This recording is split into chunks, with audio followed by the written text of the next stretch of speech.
लोग ऐसे हैं कि मन में धारण नहीं करते, बस केवल स्मृति में भरते। इस फर्क को समझो। मेरी बात तुमने सुनी, तुम उस बात के साथ दो काम कर सकते हो। मेरी बात सुनी, तत्क्षण उसे स्मृति में रख दिया, फाइल किया, कहा कि कभी जरूरत होगी तो काम में ले आएंगे, किसी को समझाना होगा तो समझा देंगे, कोई पूछेगा अर्थ तो बता देंगे। तुमने अपने काम में नहीं लाए, तुमने रख दी, किसी और के काम आ जाएगी। अधिकतर तुम्हारा ज्ञान ऐसा ही है। एक दूसरी बात है, एक दूसरा ढंग है, वास्तविक ढंग, कि तुमने बात को समझा और पी गए, पचा गए, वो तुम्हारे मांस मज्जा में समा गई। तुमने स्मृति ना बनाई, तुमने उसका जीवन बना लिया। मन में धरे न ज्ञान। अधिक लोग ऐसे हैं कि मन में ज्ञान को इस तरह पचाते नहीं, बस पंडित रह जाते हैं। पंडित अपच। पंडित का अर्थ होता है जिसने खाया तो लेकिन पचाया नहीं, जिसने भोजन तो कर लिया लेकिन मांस मज्जा न बनी। इससे बीमारी पैदा होगी, इससे वमन होगा, इससे दस्त आएंगे, इससे शरीर स्वस्थ नहीं होगा, इससे शरीर को नुकसान पहुंचने वाला है। और जैसे शरीर का भोजन है, ऐसे ही आत्मा का भोजन है ज्ञान। पचाओ।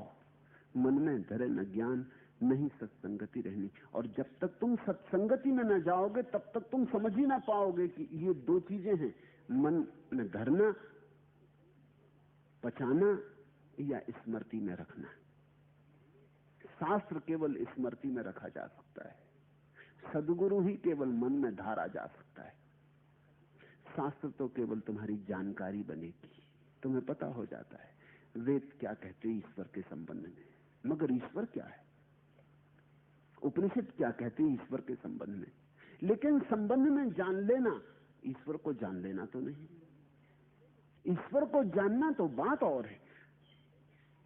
बिना प्रेम किए तुम प्रेम के संबंध में बहुत कुछ जान ले सकते हो। पुस्तकालयों में किताबें प्रेम पर लिखी रखी, तुम जाके सब अध्ययन कर लो। तुमने कभी प्रेम नहीं किया, प्रेम के संबंध में तो जान लोगे, लेकिन इससे क्या तुम्हें प्रेम का जरा सा भी रस आएगा? प्रेम के अमृत की एक बूंद भी तुम्हारी जीभ पर पड़ेगी, स्वाद आएगा?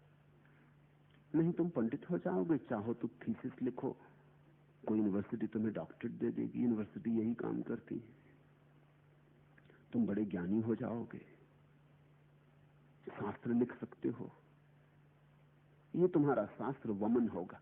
पहले तुम शास्त्र को पी गए, पचा नहीं, अब उसका वमन कर दिया, दूसरों की खोपड़ी पर डाल दिया। लेकिन सद्गुरु के बिना दूसरी घटना नहीं घटती। दूसरी घटना का अर्थ है जब तुम किसी के साथ अपने जीवन का धागा जोड़ देते हो, जब तुम किसी के साथ अपनी गांठ बांध लेते हो। जैसे विवाह, जैसे किसी के साथ फेरे पड़ गए, इसलिए तो यार कहते पलटू। ये प्रेम का विवाह है। शिष्य विवाहित हो गया गुरु से, अब दोनों एक हो गए, रच पच गए, तभी पाचन शुरू होता है। मन में धरे न ज्ञान, नहीं सत्संगति रहनी।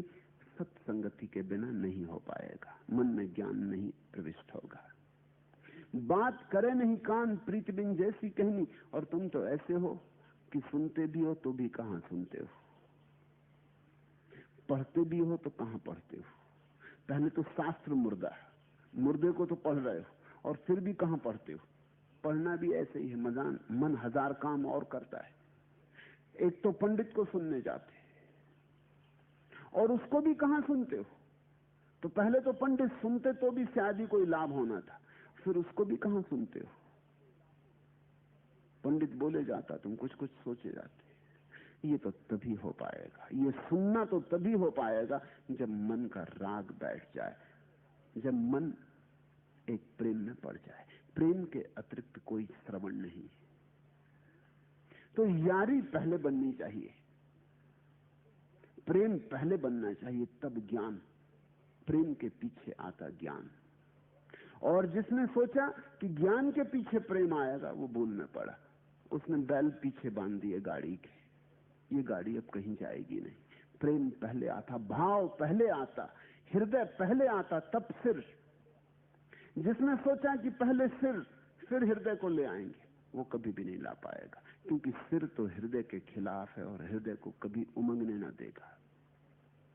सिर तो संदेह है और हृदय है आस्था, श्रद्धा। तो सिर तो 1000 उपाय करेगा संदेह खड़े करने की। सिर में तो संदेह ही लगता है, सिर से कभी श्रद्धा नहीं होती। श्रद्धा हृदय से होती। सरल चित्तता चाहिए, विनम्रता चाहिए, अकड़ का अभाव चाहिए, प्रेम में पड़ने की हिम्मत चाहिए। बात करे नहीं कान प्रीत बिन जैसे कहनी, बिना प्रेम के सब कहना व्यर्थ है, सब सुनना व्यर्थ है। लगे नहीं बैराग यार कैसे के पावे, छूटी डगमगी नहीं संत को वचन न माने। डगमगी लगी रहती सिर में, तो सिर तो दुविधा से भरा रहता। सिर तो कहता पता नहीं हो ठीक ना हो ठीक, ऐसा हो वैसा हो। सिर तो 1000 बातें उठाता है। सिर का तो काम ही यही कि वो संदेह खड़ा करता है। जैसे वृक्षों में पत्ते लगते, ऐसे सिर में संदेह लगते।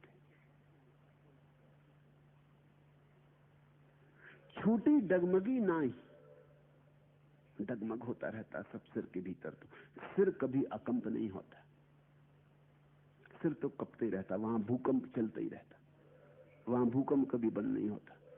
हृदय में कभी कंप नहीं होता, हृदय निष्कंप है, वहां भूकंप जाता ही नहीं। जो हृदय में पहुंच गया वो कंपन के पार हो जाता, वहां संदेह पैदा नहीं होते, वहां श्रद्धा के कुसुम लगते, वहां आस्था के कमल खिलते और सारा जीवन रूपांतरित हो जाता है।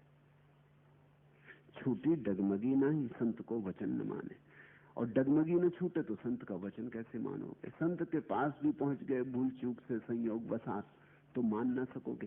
सिर बीच में आड़े आ जाएगा, पत्थर की तरह खड़ा हो जाएगा, अड़चन बन जाएगा। संत का झरना भी बहता होगा तो तुम्हारे हृदय तक नहीं पहुंच पाएगा। सिर को उतार के रखना होता है। कबीर ने कहा है, अगर आना हो मेरे पास तो सिर को उतार के जमीन पर रख दे। सिर को रखे उतार। छूटी डगमगी नहीं संत को वचन न माने, मूर्ख तजे विवेक चतुरई अपनी आने। और मूर्ख की बड़ी मूर्खता यह है कि वो सोचता मैं बड़ा चतुर। मूर्ख की मूर्खता को बचाने का यही उपाय है कि वो सोचता मैं बड़ा चतुर। वो कहता है ऐसे हम किसी की बातों में आने वाले, कि ऐसे हम किसी पर श्रद्धा लाने वाले, कि ऐसे हम सम्मोहित होने वाले नहीं। हम तो सोच विचार करेंगे, हम तो सब तरह का हिसाब किताब लगाएंगे, ऐसे प्रेम में पड़ जाएं। हम ऐसे ना समझ नहीं, हम बड़े चतुर हैं। पलटू कहते हैं मूर्ख तजे विवेक चतुराई अपनी आने। और इसी अपनी चतुराई में विवेक का अवसर खो देता है। और विवेक और चतुराई में बड़ा फर्क है। चतुराई सिर्फ मूढ़ता है, विवेक तुम्हारी आत्मा का जागरण है। लेकिन जागे हुए से जुड़ो तो जागोगे, और ये चतुराई तुम्हें जागे हुए से जुड़ने नहीं देती। बुझा हुआ दिया चतुराई से भरा है, डगमग हो रहा है कि जाऊं पास न जाऊं, पता नहीं ठीक हो कि गलत हो, ऐसा हो वैसा हो। ज्योति भी दिखाई पड़ती तो भी साहस नहीं जुटा पाता। पास न जाएगा तो चूक जाएगा, साहस चाहिए। तो अक्सर ऐसा हो जाता है कि कभी कभी साहसी लोग सत्य की संगति में उतर जाते और कमजोर और तथाकथित समझदार लोग दूर ही खड़े रह जाते। वो अपनी समझदारी में ही मर जाते। समझदारी से सावधान, क्योंकि समझदारी तुम्हारी मूढ़ता को छिपाने का उपाय। एक बात सदा सोचना, एक बात सदा याद रखना, अगर तुम चतुर हो तो तुम्हारी जिंदगी में सबूत होना चाहिए। कहां है आनंद, कहां है रस, क्या पाया, कौन सी ज्योति है तुम्हारे भीतर, कौन सी सुगंध उठी, कौन सा संगीत बना, कौन सा नृत्य हुआ। उत्सव कहां है, चांदनी कहां है।